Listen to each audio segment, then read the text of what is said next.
Hey, good morning. This is the fourth lesson review and homework assignment where we're going to be discussing splitting a measure between two chords. We'll also sort of introduce you to palm muting, something that I don't do particularly, but a lot of people do, so we'll try to show you that and talk about some bass runs and how to implement those. Also look for some cards or some links in the description below to take you to the earlier reviews if you've missed those. I mean, if you go back and go through them in order, you can get caught up in this endeavor to learn how to Travis pick or pick a Travis style alternating bass finger picking pattern. So let's go. I thought we would briefly review what we learned in lessons 1 and 2. So we're going to be discussing the pattern again and how it's played, and then we're going to review again the hand business with the lettering and the numbering of the hands. This illustration is based on a right-handed guitar player who frets with his left hand and finger picks with his right. About the pattern, that one measure of music, 1, 2, 3, 4, or 1 and 2 and 3 and 4.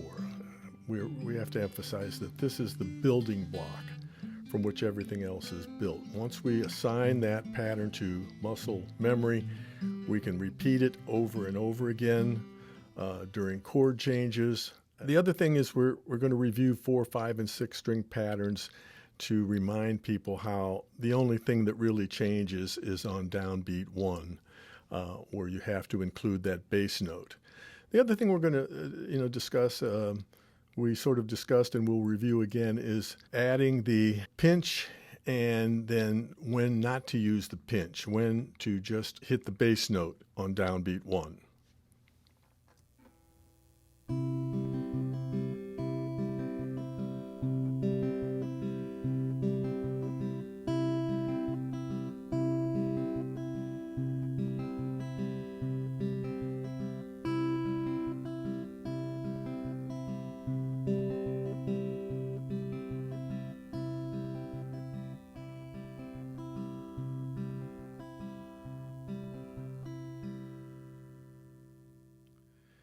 And I want to emphasize that in the beginning, we want to focus on accuracy. So in other words, we're going to be doing this pattern at a very slow pace. And until you master that pattern at that slow pace, you shouldn't advance to a higher speed until you're actually pretty accurate. So you increase your speed as you're able to handle it. For example, if you start out at 80 beats per minute, maybe the next day you want to try 100 beats per minute, and then get that down, and then 2 or 3 days later, increase your speed again. And I feel it's important that we review hand positioning again and string assignment for the fingers. That'll be very important in order to ensure precision and accuracy and the ability to increase your speed. Hand positioning is important. So get that thumbs up. Then I like to position my index finger on the second string, the B string, and my middle finger on the high E string. And then that frees up my thumb to play these 4 low or bass strings, with the fingers being more responsible for the first and second strings. That is the optimum position. Thumbs up, thumb ahead of the fingers, first finger on the second string, middle finger or third finger on the high E string, the first string. And I want to make sure that you begin practicing those 3 chords, E minor, A minor, and B seventh for the song Caravan of Fools. Now, a few people have complained about that B seventh chord. I think people make a mistake when they go to look for new songs to play, that they limit themselves to playing songs with chords they know. And I think that's not helping you. I think you have to pick a song perhaps with a new chord and learn that chord and learn how to change between it and the other chords.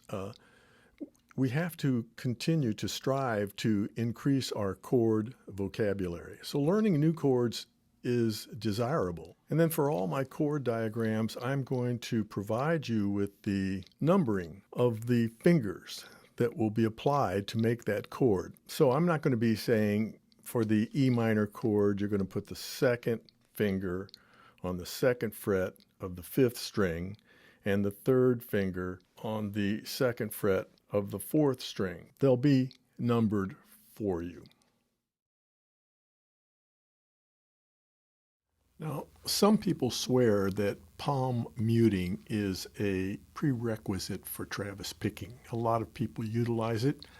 I don't particularly utilize it a lot, but essentially what it is taking the fleshy part of your palm and putting it over the bridge near the bass strings, and that suppresses articulation of those bass strings.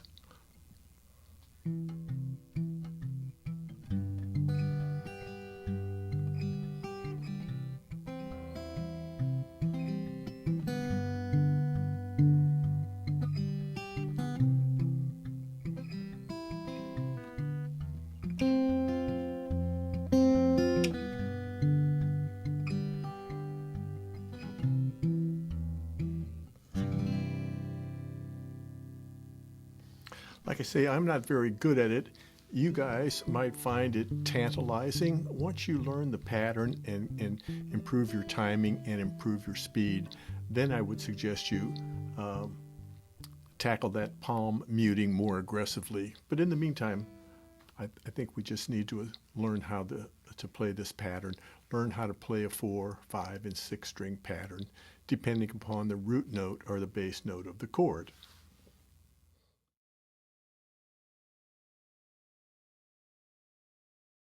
There will be times during a song when you need to divide a measure between two chords, or say do a bass run. In the song, here's a song by Townes Van Sant where he has to split a measure between two chords. Watch for it. All the federales say could have had him any day, only let him slip away. Right there. Out of kindness, I suppose. So, all the federales say could have had him any day, only let him slip away. Right there.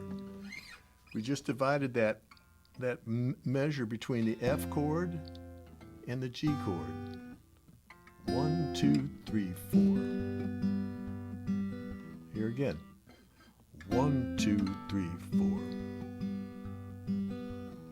1 and 2 and 3 and 4.